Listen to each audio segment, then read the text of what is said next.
नमस्कार दोस्तों, अभिवादन स्वीकार करिए अपने छोटे भाई बेटे शुभचिंतक का। आज काफ़ी दिनों बाद हम आपसे रूबरू हो रहे हैं, आपके समक्ष उपस्थित हुए हैं। एक छोटे से एक्सीडेंट के कारण हम आपसे संवाद नहीं कर सके। दोस्तों, आज हम बात करेंगे, जैसा कि आप सभी जानते हैं, 5 राज्यों के चुनाव की तारीखों का ऐलान हो गया है, जिसमें मिजोरम, तेलंगाना, मध्य प्रदेश, राजस्थान शामिल हैं। हम आपसे बार बार आग्रह करते हैं, विनती करते हैं, अनुरोध करते हैं कि आप किसी भी पार्टी के समर्थक हों, इससे कोई फ़र्क नहीं पड़ता है। फ़र्क इससे पड़ता है कि आप अपनी पार्टी के समर्थक, जिस पार्टी के समर्थक हैं, उसकी जन विरोधी कार्यों में भी हम उसकी हाँ में हाँ मिलाते हैं। फ़र्क इस बात से पड़ता है। क्यों फ़र्क पड़ता है?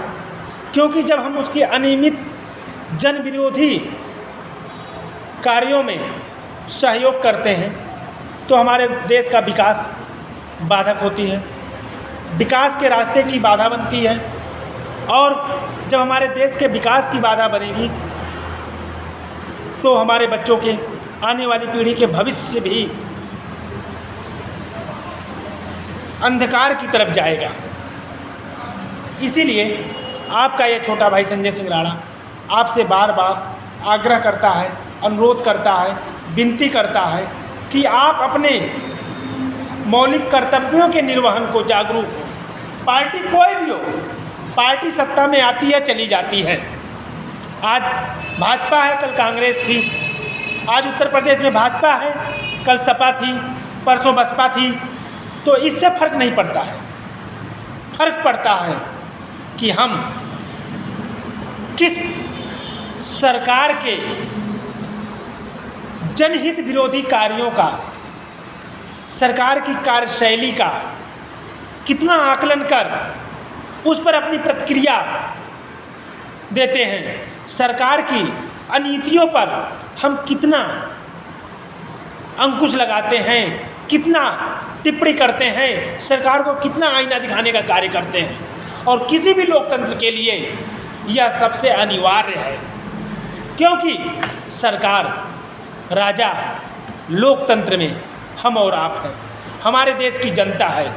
ये जो सत्ता पर बैठे हैं, चाहे मुख्यमंत्री हों, चाहे मंत्रीगण हों, चाहे सांसद हों, विधायक हों, पार्षद हों, सभासद हों, प्रधान हों, जिला प्रतिनिधि हों, ब्लॉक प्रमुख हों, जिला पंचायत सदस्य हों, अध्यक्ष हों, ये सभी जितने हैं सब आपके प्रतिनिधि हैं। और आपके प्रतिनिधित्व को लेकर के ये वहाँ बैठे हुए हैं, क्योंकि हर सारी जनता को तो वहाँ बिठाया नहीं जा सकता है, उनमें से किसी एक को ही प्रतिनिधित्व दी जा सकती है। तो वह प्रतिनिधित्व हम चुनकर, जिस पर हम विश्वास करते हैं, उसे हम चुनकर वहाँ पहुँचाते हैं। लेकिन अफसोस, हमारी और आपकी कमी के कारण, हमारी और आपकी संकुचित सोच के कारण, वह सोच, जो संकुचित सोच है, वह जातिवाद का जहर है, सांप्रदायिकता का जहर है, अपने पराये का जहर है।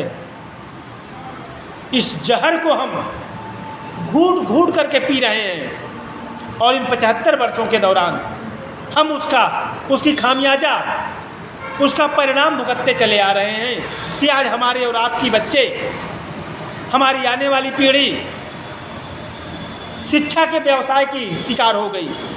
हमारी आने वाली पीढ़ी चिकित्सा के व्यवसाय की शिकार हो गई। हमारी न्यायपालिका, हम और आप न्यायपालिका के व्यवसायीकरण का शिकार हो गए। हम और आप रोजगार को तरसने लगे। और ये सब गलतियां हम सिर्फ और सिर्फ पूर्ववर्ती सरकारों पर और मौजूदा सरकारों पर फोड़कर अपना पल्ला झाड़ लेते हैं कि हम कर भी क्या सकते हैं। अरे आप क्यों नहीं कर सकते हैं? मैंने पहले ही कहा कि राजा आप हैं, आपने अपना प्रतिनिधित्व वहाँ बैठाया है, अपने प्रतिनिधि को बिठाया है। जब वो आपका प्रतिनिधि है तो कमान तो आप ही के हाथ में है। आप अपने उस कमान का, उस अधिकार का उपयोग क्यों नहीं करते हैं? आप देख रहे हैं हमारे प्रदेश में क्या हो रहा है। आप देख रहे हैं हमारे प्रदेश में क्या हो रहा है। हम और आप न्याय के लिए दर दर भटक रहे हैं। भूमि विवाद से लेकर के जालसाजों के शिकार होने तक, साइबर क्राइम का शिकार होने तक, माफियाओं का शिकार होने तक, ठगे जाने तक, किसी भी प्रकार का अगर हम मदद की आस सरकार से करते हैं, थानों में जाते हैं, कोर्ट कचहरियों में जाते हैं, जिला प्रशासन में जाते हैं, सरकार के पास जाते हैं, जनता दरबार में जाते हैं, हमारे हाथ क्या लगता है? सालों साल IGRS के चक्कर लगाते हैं। और हमारे मुख्यमंत्री महोदय हर सभा में, हर बैठक में, हर प्रेस कॉन्फ्रेंस में यह सीना ठोक कर कहते हैं कि हमने प्रदेश को अपराध मुक्त कर दिया। मेरे दोस्तों, क्या यह अपने दिल पर हाथ रख करके कहिए, क्या माननीय मुख्यमंत्री महोदय का यह कथन पूर्णतः सत्य है? मैं संजय सिंह राणा निडर होकर के यह कहता हूँ, यह सरासर जनता को गुमराह करने वाला संदेश है। अपराधी और माफिया हमारे प्रदेश से कहीं नहीं गए, बल्कि अपना चोला बदल करके अभी भी वह हमें और आपको अपना शिकार बना रहे हैं। हमारी और आपकी भूमि पर कब्जा कर रहे हैं, हमें जालसाजी का शिकार बना रहे हैं, हमें दबाने की चेष्टा कर रहे हैं। और आप IGRS उठा लीजिए, मैं दूसरे की तो बात ही नहीं करता हूँ, मेरे पास खुद के इतने IGRS हैं बंथरा थाने को लेकर के, जिसमें सैकड़ों बार आख्या लग गई और हर बार गलत आख्या लगा करके, हर बार गलत आख्या लगा करके मामले को बंद कर दिया जाता है, पुनः उच्च अधिकारियों को भेजा जाता है। और यह एक बार नहीं हुआ, 100 से अधिक बार हो गया, लेकिन पीड़ित को न्याय नहीं मिला। ऐसे सैकड़ों केस मेरे पास हैं। मेरे दोस्तों, आखिर यह क्या है? क्या यही राम राज्य है? अभी आपने देखा देवरिया कांड, कितना बड़ा जघन्य हत्याकांड हुआ कि मासूम बच्चे को भी नहीं छोड़ा गया।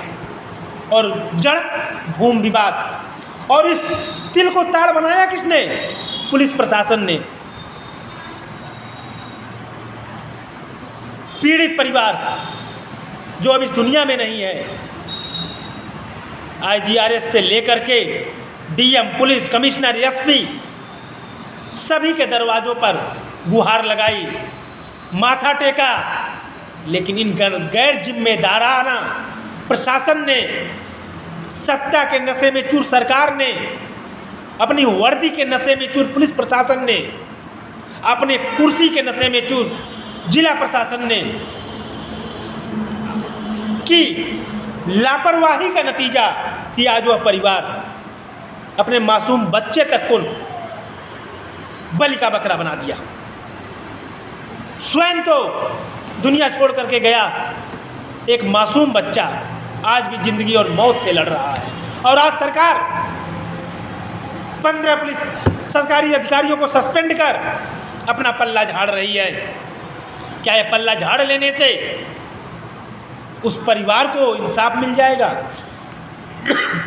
वो परिवार जिन जिन चौखटों पर मत्था टेका, उसे उसकी आत्मा को शांति मिल जाएगी?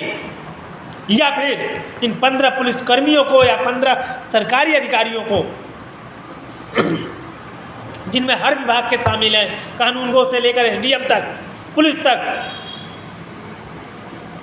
उनका रवैया बदल जाएगा? सस्पेंशन कितने दिन का होता है? इन पर हत्या का मुकदमा दर्ज होना चाहिए, क्योंकि इन्होंने अपने कर्तव्यों के प्रति, अपने अधिकारों का उपयोग नहीं किया, अपने कर्तव्यों का निर्वहन नहीं किया माफिया के दबाव में, माफिया द्वारा फेंके जा रहे टुकड़े के कारण। तो मेरे दोस्तों, यह सभी, मैं उन 15 अधिकारियों का दोष नहीं देता हूँ, मैं दोष देता हूँ हमारी सरकार का। हमारी सरकार का नियंत्रण नहीं है सरकारी संस्थानों पर।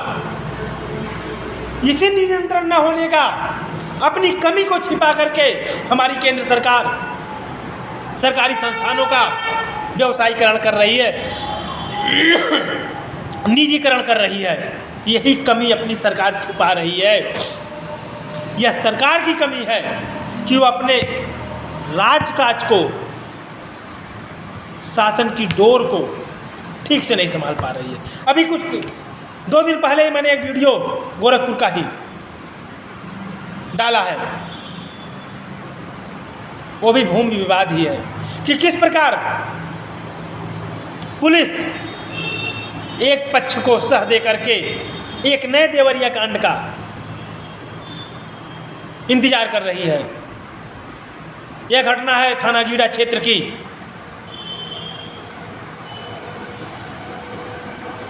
गीड़ा थाना प्रभारी द्वारा कितनी लचर कार्रवाई की जा रही है, कितनी लापरवाही बरती जा रही है कि किसी का रास्ता ब्लॉक किया जा रहा है, उसकी रास्ते में अनाधिकृत तरीके से गेट लगाया जा रहा है, लेकिन वो पार्टी पैसे वाली, उसने थाने में पैसा फेंका।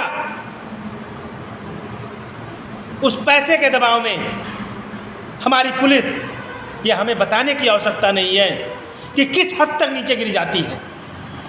अब जब कोई बड़ा कांड हो जाता है तब सरकार हरकत में आती है। मैंने इस पर कम से कम 15 ट्वीट माननीय योगी आदित्यनाथ जी महाराज, मुख्यमंत्री उत्तर प्रदेश को किया, लेकिन अभी तक हमारी सरकार हरकत में नहीं आई। वह इंतजार कर रही है कि एक और देवरिया कांड हो जाए, कुछ लाशें और गिर जाएं, तब हमारी सरकार हरकत में आएगी। तो उसमें थाना प्रभारी को सस्पेंड करके सारा ठीकरा थाना प्रभारी के ऊपर फोड़ दिया जाएगा कि उसने अपने कर्तव्यों में लापरवाही बरती, ढिलाई बरती। मेरे दोस्तों, किसी के भी रास्ते को अवरुद्ध नहीं किया जा सकता है, किसी के भी द्वारा, और ऐसा कोर्ट भी नहीं कर सकती है, नहीं करती है। तो मेरे दोस्तों, मैं सिर्फ आपसे इतना कहना चाहता हूँ, आज हम और आप जिन भी समस्याओं को झेल रहे हैं, वह समस्याएं सरकार की लापरवाही का नतीजा है। चाहे हम बेरोजगारी से त्रस्त हैं, वह भी सरकार की लापरवाही, हम महंगाई से त्रस्त हैं, वह भी सरकार की लापरवाही, हम न्याय से वंचित हैं, वह भी सरकार की लापरवाही, हम शिक्षा से वंचित हैं, वह भी सरकार की लापरवाही, हम चिकित्सा से वंचित हैं, वह भी सरकार की लापरवाही। क्योंकि हमने अपना पूरा अधिकार अपने इस प्रतिनिधि अर्थात सरकार को दे रखा है कि वह हमारे अच्छे और बुरे के लिए पहल करेगी। लेकिन हमारी यह सरकार अपने चंद निजी स्वार्थ के कारण, अपने चंद निजी स्वार्थ से ऊपर नहीं उठ पा रही है। वह चंद पूंजीपतियों को के मोह को नहीं छोड़ पा रही है कि अगर मोह को छोड़ देंगे तो नोटों की बारिश कर चुनाव में विजयी कैसे होंगे, वोटों को खरीदेंगे कैसे, 80 लाख की जगह 80 करोड़ रुपए एक सांसद को जिताने में कैसे खर्च करेंगे, कहाँ से आएंगे 80 करोड़। पूरी की पूरी विधायक मंडल को कैसे खरीदेंगे। तो मेरे दोस्तों, ऐसी सोच की सरकार जब जब हम लाकर आएंगे तब तब हम इसी प्रकार रोते रहेंगे। शिक्षा के लिए, चिकित्सा के लिए, न्याय के लिए, रोजगार के लिए, महंगाई से त्रस्त होंगे, अपने अधिकारों से वंचित होंगे। आखिर हम लाल बहादुर शास्त्री जी को क्यों याद करते हैं, हम डॉक्टर राजेंद्र प्रसाद जी को क्यों याद करते हैं, हम APJ अब्दुल कलाम जी को क्यों याद करते हैं। क्योंकि यही चंद लोग ऐसे थे जिन्होंने खुद को सिर्फ और सिर्फ जनता का प्रतिनिधि समझ करके शासन किया। बाकी आज तक हमारे इन 75 वर्षों में ऐसी कोई सरकार नहीं आई जो खुद को जनता का प्रतिनिधि समझ करके शासन करे। आज हम जितनी भी सरकार को चुनते हैं वह खुद को तानाशाह समझ करके हम पर अनर्गल, अनुचित, असंवैधानिक बोझ को लादती चली जा रही है। जबकि हमारे संविधान में भी कहा गया है शिक्षा का व्यवसायीकरण नहीं किया जा सकता।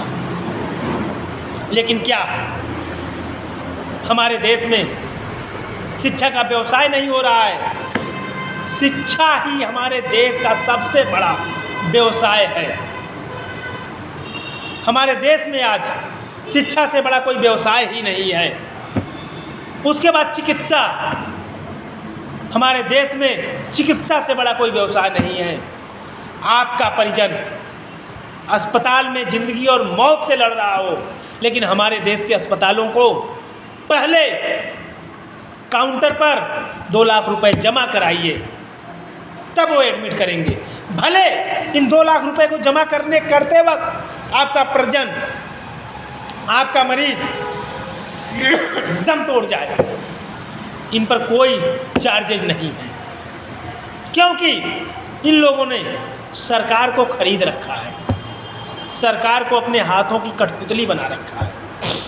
और ऐसा करने की छूट हमने और आपने दिया, क्योंकि हम तो अपनी जात का मुख्यमंत्री चाहते हैं, हम तो अपनी जात का विधायक चाहते हैं, हम तो अपनी जात का सांसद चाहते हैं, हम तो अपनी जात का प्रधानमंत्री चाहते हैं, हम तो अपनी जात का ही प्रधान चाहेंगे।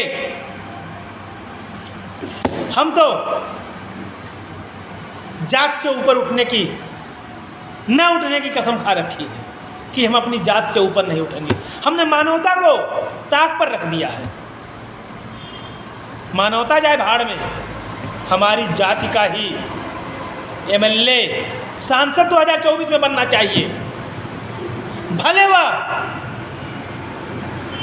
हमारा गला काट दे, हमारे बच्चों को पाई पाई के लिए मोहताज कर दे, हमारे क्षेत्र को नर्क से भी बदतर बना दे, नालियाँ बजबजा रही हो, बीमारियाँ से हाहाकार मचाओ, कालरा हैजा फैला हो, गंदगी का अंबार लगा हो, सड़क, सीवर, बिजली, नाली, पानी न की व्यवस्था न हो, लेकिन हमें हमारी जाति का ही सांसद चाहिए, विधायक चाहिए। तो मेरे दोस्तों, यहाँ कमी किसकी? क्यों हम मानवता को भूल गए? क्यों हम मानवता से मुंह मोड़ रहे हैं? जिस मानवता की दुहाई हमारे भगवान रामचंद्र जी ने दिया, भगवान श्री कृष्ण ने दिया, उस मानवता को, जिस मानवता को हमारा सनातन धर्म कहता है कि मानव सेवा ही सच्ची ईश्वरीय सेवा है, निराकार ब्रह्म की का उपदेश हमारे भगवान श्री कृष्ण ने हमें दिया, लेकिन हम उस उपदेशों को भूल चुके हैं। मेरे दोस्तों, हम आपसे चाहेंगे 2024 के लोकसभा चुनाव में जाति बात को किनारे रख करके सिर्फ शिक्षा, चिकित्सा, रोजगार पर अपना मत दें। तब जाकर के हम एक विकसित भारत, शिक्षित भारत का निर्माण कर पाएंगे और अपने आने वाले बच्चों के भविष्य को उज्जवल बना पाएंगे। मुफ्त शिक्षा, मुफ्त चिकित्सा, मुफ्त न्याय का परचम लहरा पाएंगे। अन्यथा